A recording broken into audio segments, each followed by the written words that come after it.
Stellina, sistem ketertelusuran sebagai kunci akses pasar global.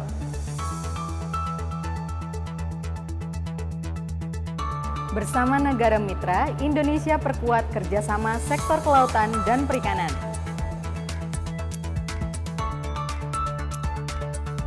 Ekosistem karbon biru Indonesia serap 10 juta ton emisi karbon per tahun.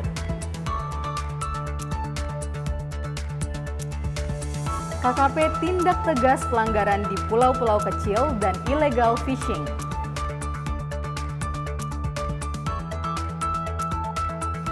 Fish for Fit, dorong gaya hidup sehat lewat asupan protein ikan.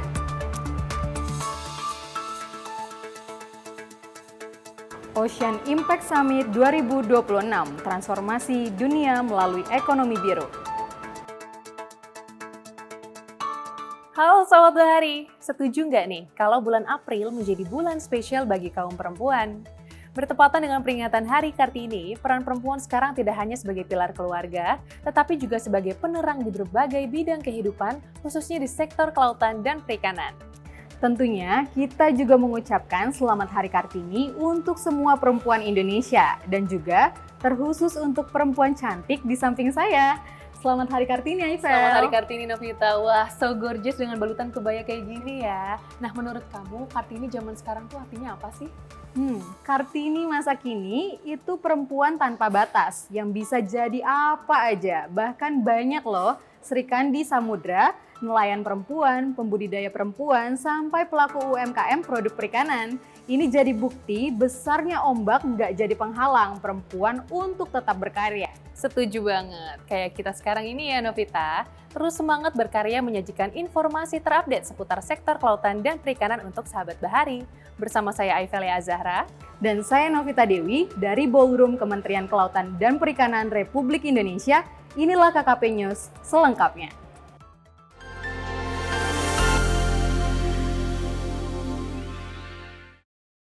Aifel, pernah kepikiran nggak? Ikan atau udang yang biasa kita konsumsi itu asalnya dari mana sih? Penanganannya udah aman dan higienis belum sih? Bener banget, itu yang sering buat kita overthinking ya. Tapi tenang aja, karena sekarang sudah ada Stellina, sebuah platform digital yang memudahkan kita untuk mencari tahu asal-usul ikan yang kita konsumsi. Jadi nggak perlu ragu lagi deh sama produk-produk perikanan kita. Lalu gimana ya cara kerja dari Stellina ini? Berikut informasi selengkapnya. Ketertelusuran menjadi faktor kunci dalam perdagangan produk perikanan global saat ini. Pasar internasional tidak lagi hanya menilai kualitas produk, tetapi juga menuntut transparansi, legalitas, dan keberlanjutan dalam seluruh rantai pasoknya. Untuk menjawab tantangan tersebut, Kementerian Kelautan dan Perikanan mengembangkan sistem ketertelusuran dan logistik ikan nasional atau Stellina sebagai upaya memperkuat akses pasar global bagi produk perikanan Indonesia. Melalui Peraturan Menteri Kelautan dan Perikanan Nomor 32 Tahun 2024, Stellina hadir sebagai sistem nasional yang mengintegrasikan data rantai pasok perikanan dari hulu hingga hilir. Dengan platform ini, proses penangkapan atau budidaya, distribusi, hingga pemasaran dapat terdokumentasi secara sistematis. Hal ini memungkinkan setiap produk ditelusuri asal-usulnya secara transparan dan terstandar. Karena kini negara tujuan ekspor utama seperti Amerika Serikat, Uni Eropa, dan Jepang mensyaratkan sistem ketertelusuran yang jelas dan dapat diverifikasi. Produk yang tidak mampu memenuhi aspek tersebut pun beresiko ditolak masuk pasar. Kondisi ini menempatkan traceability sebagai prasyarat utama, bukan lagi nilai tambah. Dalam Bincang Bahari bertajuk Stellina Ketertelusuran sebagai Kunci Akses Pasar Global, Ditjen Penguatan Daya Saing Produk Kelautan dan Perikanan KKP menekankan bahwa Stellina adalah solusi bagi seluruh pelaku usaha untuk memenuhi tuntutan standar global karena mendukung interoperabilitas dengan sistem internasional sehingga memudahkan akses ke pasar ekspor. Saat ini mungkin buyer-buyer untuk produk-produk perikanan Indonesia ini meminta untuk sistem ketertelusurannya itu yang memenuhi standar global ini atau GDSC, sehingga bagi para unit pengolahan ikan yang mungkin belum memiliki sistem ketertelusuran, mereka bisa menggunakan Stellina dan ini sudah diterima oleh buyer. Dalam kesempatan yang sama, Asosiasi Perikanan Pole Line dan Handline Indonesia atau AP2HI menilai bahwa traceability bukan lagi sekadar pelengkap melainkan tuntutan utama pasar global yang harus dipenuhi. Selama ini, industri menghadapi tantangan besar dalam memverifikasi asal-usul produk secara manual karena tingginya ekspektasi buyer internasional terhadap transparansi. Ya, dalam bentuk produk itu biasanya kan dari industri memberikan suatu CAT sertifikat. Di situ tercantum ini produksi produk yang dijual itu datangnya dari kapal mana saja, dan itu kita harus verifikasi secara manual. Jadi harapannya dengan adanya Stellina nanti itu sudah tidak perlu kita yang verifikasi. Jadi secara otomatis dalam sistem itu sudah bisa dibaca secara keseluruhan. Dengan hadirnya Stellina, verifikasi yang selama ini menjadi beban bagi industri tidak lagi diperlukan. Hal ini akan memberikan value added atau nilai plus yang signifikan bagi produk perikanan Indonesia di mata dunia. Tidak hanya itu, bagi para pelaku usaha perikanan, digitalisasi ketertelusuran bukan lagi pilihan, melainkan syarat mutlak untuk bertahan. Dulu memang kita terbiasa untuk traceability ini adalah menggunakan manual paperwork ya. Nah, sekarang dengan adanya Stellina, kita bisa tinggal klik nomor kontraknya, kemudian bisa nanti langsung nyambung ke itu tuh disuplai oleh siapa sih gitu. Suppliernya siapa, tambaknya siapa, dan alamatnya di mana. Dengan tuntutan pasar global yang semakin ketat, penguatan sistem ketertelusuran menjadi langkah yang tidak bisa ditunda. Stellina hadir sebagai fondasi untuk memastikan setiap produk perikanan Indonesia memiliki jejak yang jelas, terverifikasi, dan sesuai standar internasional. Kedepan, konsistensi implementasi dan kolaborasi antar pelaku usaha akan menjadi kunci agar sistem ini benar-benar memberikan dampak nyata, tidak hanya dalam membuka akses pasar, tetapi juga dalam menjaga keberlanjutan dan daya saing sektor perikanan nasional. Wah, Stellina ini bisa mendongkrak produk perikanan kita ke kancah global ya, sahabat Bahari. Untuk mendorong pertumbuhan nasional, Indonesia juga memperkuat kerjasama internasional, salah satunya di sektor kelautan dan perikanan. Sejumlah negara mitra seperti Tiongkok, Korea Selatan, dan Norwegia menjadi fokus kolaborasi strategis mulai dari investasi, teknologi, hingga keberlanjutan laut. Menteri Kelautan dan Perikanan Saktiwayu Trenggono menerima kunjungan duta besar dari 3 negara mitra yakni Wang Luton, Yon Son-gu, serta Ruth Kruger Giverin dalam pertemuan terpisah di kantor KKP. Saat bertemu dengan Duta Besar Tiongkok, Wang Luton, kerjasama difokuskan pada pengembangan budidaya perikanan skala besar, penangkapan ikan berkelanjutan, serta pemanfaatan teknologi untuk menjaga kualitas hasil tangkapan. Kedua negara juga sepakat untuk mempercepat implementasi kerjasama yang telah disepakati sejak tahun 2024. Sementara itu, dengan Kedutaan Besar Korea Selatan Yon Son-gu, pembahasan menitikberatkan pada penguatan industri perkapalan termasuk perencanaan pembangunan ribuan kapal perikanan, kerjasama pembiayaan, serta transfer teknologi. Kolaborasi dengan negeri gingseng ini juga mencakup pemanfaatan offshore platform untuk mendukung kegiatan budidaya dan meningkatkan kapasitas sumber daya manusia. Adapun dengan Duta Besar Norwegia, Ruth Kruger Giverin, kerjasama diarahkan pada penguatan tata kelola kelautan berkelanjutan yang meliputi pengembangan ocean accounting, peningkatan maritime surveillance, serta pengelolaan blue carbon sebagai bagian dari upaya menjaga ekosistem laut dan mitigasi perubahan iklim. Di samping itu terdapat kesesuaian antara Indonesia dan Norwegia yang sama-sama merupakan negara dengan berbagai pulau, di mana hal itu membuat kolaborasi antara Indonesia dan Norwegia bisa terus dikembangkan. So from Norway, we're very proud, very happy with the very close collaboration we've had many years with KKP, with Bahemtri, who's also visited Norway several times. So we're working together on ocean accounting. We are discussing how we can help Indonesia with maritime surveillance, on blue carbon. So there are just so many topics that we can collaborate on because Indonesia is the biggest archipelagic state and Norway also. And aquaculture. And aquaculture, yeah. Penguatan kerjasama ini menjadi langkah konkret KKP dalam memperluas kemitraan global, tidak hanya untuk meningkatkan produktivitas sektor perikanan, tetapi juga memperkuat aspek keberlanjutan dan tata kelola laut. Melalui kolaborasi dengan berbagai negara mitra, KKP optimis sektor kelautan dan perikanan Indonesia dapat lebih kompetitif di tingkat global, sekaligus berkontribusi pada keberlanjutan sumber daya yang ada. Ragamkan perspektif Anda dengan berbagai program kami di KKP Channel. Selamat berjumpa kembali dalam Program KKP News. Jadi KPM 77 tahun 2000. Halo sahabat BRI, apa kabarnya? Informatif, interaktif, edukatif. Sahabat Bahari, Kementerian Kelautan dan Perikanan terus memperkuat langkah untuk mengoptimalkan nilai ekonomi karbon nasional sebagai bagian dari solusi iklim global. Strategi dan regulasi telah disiapkan dan diproyeksikan mampu menyerap hingga 10 juta ton emisi karbon setiap tahunnya. Kementerian Kelautan dan Perikanan memproyeksikan potensi serapan karbon biru Indonesia mencapai 10 juta ton CO2 ekuivalen setiap tahunnya. Potensi ini berasal dari ekosistem mangrove seluas lebih dari 997.000 hektar serta padang lamun seluas 860.000 hektar. Untuk mengoptimalkan potensi tersebut, KKP fokus pada penyusunan regulasi teknis, penguatan data, serta implementasi proyek restorasi di lapangan. KKP juga telah menyiapkan prosedur perdagangan sesuai Peraturan Presiden Nomor 110 Tahun 2025 yang mempertimbangkan nilai ekonomi karbon guna memberikan kontribusi nyata bagi negara serta masyarakat pesisir secara optimal dan berkelanjutan. Dalam rangka mengoptimalkan potensi sumber daya kelautan sebagai solusi iklim, KKP berfokus pada 3 pilar utama penyelenggaraan instrumen nilai ekonomi karbon, yaitu yang pertama adalah aspek regulasi, di mana KKP saat ini tengah melakukan penyusunan regulasi teknis sebagai tindak lanjut dari PP nomor 110 tahun 2025. Yang kedua, penguatan data dan informasi mencakup pendataan luasan ekosistem karbon biru, penentuan baseline emisi hingga perhitungan potensi serapan CO2 yang akurat.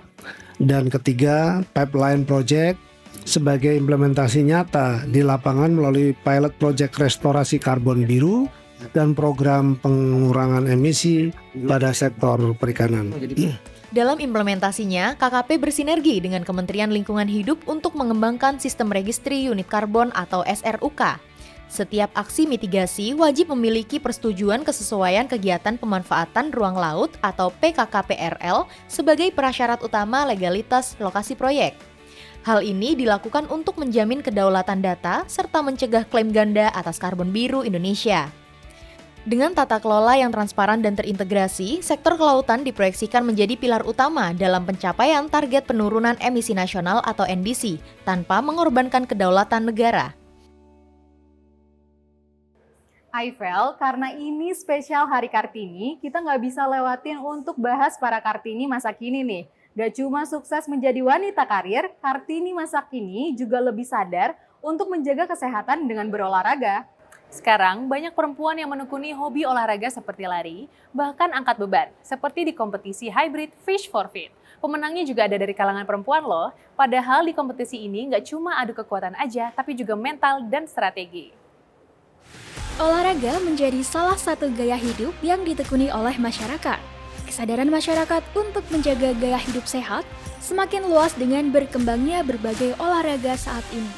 Sejalan dengan visi KKP untuk mendorong gaya hidup sehat lewat asupan protein dari ikan sebagai nutrisi harian, KKP menggelar kompetisi hybrid race bertajuk Fish for Fit beberapa waktu lalu. Di gelaran ini, KKP mengajak masyarakat, khususnya para pecinta olahraga, untuk mengonsumsi protein ikan sebagai sumber nutrisi unggul yang berperan dalam mendukung pertumbuhan dan pemulihan massa otot setelah beraktivitas fisik. Kementerian Kelautan dan Perikanan secara khusus memang tentunya mengadakan semacam kampanye gerakan memasyarakatkan makan ikan atau mengajak bahwa ikan ini tidak hanya sebagai bahan pangan atau bahan yang kita makan sehari-hari, tetapi bagaimana ikan ini menjadi gaya hidup bagi teman-teman olahragawan kemudian yang memang punya aktivitas berat untuk memulihkan kelelahannya, energinya kembali. Kompetisi hybrid race ini dilaksanakan KKP bersama Pusat Kebugaran Body Fit dan diikuti oleh 30 pasang peserta. Hybrid competition adalah kompetisi yang menggabungkan kekuatan, daya tahan, dan strategi latihan. Kerennya, pasca kompetisi ini tidak hanya diikuti oleh pria yang terkenal dengan fisik yang kuat, namun juga diikuti oleh wanita. Para pasangan yang mengikuti kompetisi terdiri dari pasangan mixed double dan pasangan wanita. Selain mengikuti kompetisi dengan antusias, para peserta juga tidak lupa mencicipi produk perikanan yang juga dipamerkan di kompetisi ini. Tadi nyoba ikan di situ tadi nyoba ikan tilapia digoreng gitu. Lumayan sih menjadi ada tenaga. Enak banget sih. Harapannya, masyarakat tidak hanya selalu sadar untuk berolahraga dalam menjaga kesehatan, namun menjadikan ikan sebagai pilihan utama dalam memenuhi asupan protein harian untuk menjaga kesehatan.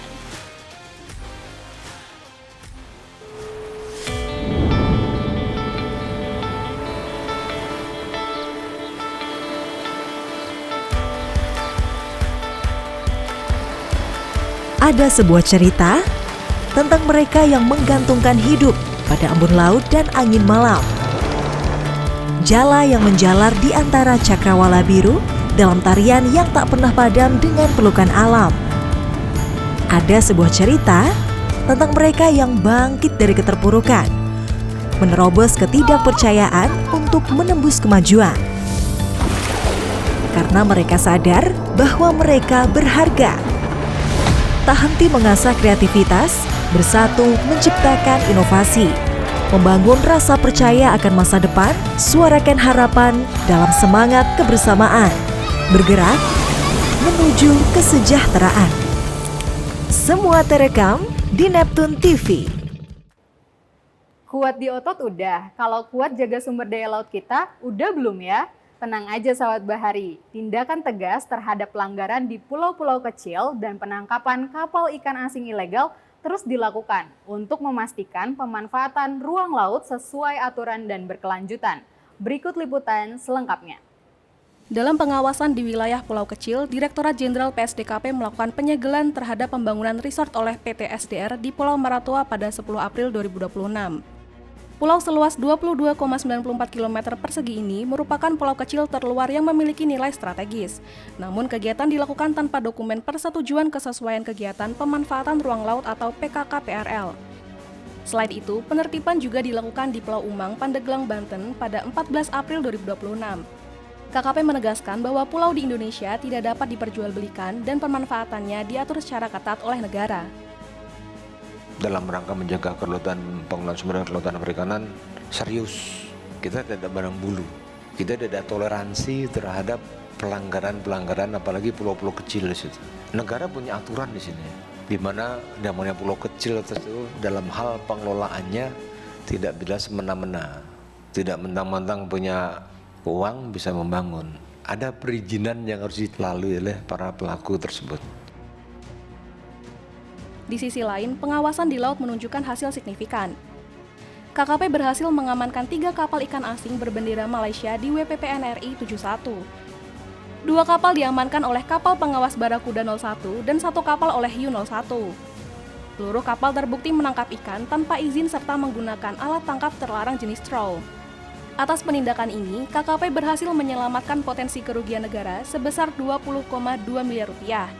Secara kumulatif, sepanjang Januari hingga April 2026, KKP telah menangkap 39 kapal pelanggar dengan nilai kerugian negara yang berhasil diselamatkan mencapai 69,9 miliar rupiah. Melalui serangkaian penindakan ini, KKP menegaskan komitmen dalam menjaga kedaulatan sumber daya kelautan dan perikanan. KKP juga memastikan pemanfaatannya berjalan secara berkelanjutan dan memberikan manfaat bagi masyarakat. Pengawasan dan penegakan hukum akan terus diperkuat demi melindungi ekosistem dan kepentingan nasional. Sahabat Bahari, laut bukan sekadar hamparan air. Laut adalah masa depan ekonomi kita. Indonesia siap memimpin transformasi dunia melalui ekonomi biru yang berkelanjutan lewat penyelenggaraan Ocean Impact Summit 2026 di Bali. Akan ada apa ya di Ocean Impact Summit 2026 ini? Dan bagaimana keberlanjutan laut kita nanti? Berikut informasi selengkapnya. Indonesia melalui Kementerian Kelautan dan Perikanan atau KKP akan menyelenggarakan Ocean Impact Summit pada tahun 2026. Ini merupakan sebuah momentum strategis untuk menempatkan Indonesia sebagai pemimpin dalam transformasi ekonomi biru global. Berangkat dari komitmen kuat dalam menjaga kesehatan ekosistem laut serta mendorong inovasi berkelanjutan, OIS 2026 akan mempertemukan para pemangku kepentingan, investor global, dan praktisi industri dengan tema Unlocking the Potential of the Blue Economy. Di bawah kepemimpinan Presiden Prabowo Subianto, Indonesia bergerak melampaui janji berjanji. Kita bicara tentang investasi nyata, lapangan kerja baru, dan kemakmuran yang bisa dinikmati hingga anak cucu kita nanti. Ocean Impact Summit 2026 hadir untuk satu tujuan, mengubah potensi menjadi aksi. Indonesia memanggil dunia untuk bergerak bersama, membangun ekonomi biru, menghasilkan profit tanpa merusak rumah kita sendiri. Wah, Forum Internasional Ocean Impact Summit ini semoga jadi harapan baru untuk keberlanjutan laut kita ya. Setuju banget, harapannya nggak cuma laut kita aja yang berkembang lebih baik, tapi di peringatan Kartini ini, kita para perempuan juga bisa terus berkembang dan berkarya bersama. Lebih serius menekuni apa yang menjadi passion dan kesukaan kita. Nah, sahabat Bahari, berita OIS tadi sekaligus mengakhiri KKP News edisi April kali ini. Update terus informasi terkini seputar sektor kelautan dan perikanan dengan menyaksikan KKP News melalui channel YouTube Kementerian Kelautan dan Perikanan. Saksikan pula tayangan edukatif Neptune TV yang dapat diakses melalui aplikasi Maxstream, video, Bisnet, dan layanan YouTube channel kami. Saya Novita Dewi dan saya Aifelia Zahra beserta tim yang bertugas pamit undur diri. Salam Bahari dan sampai jumpa.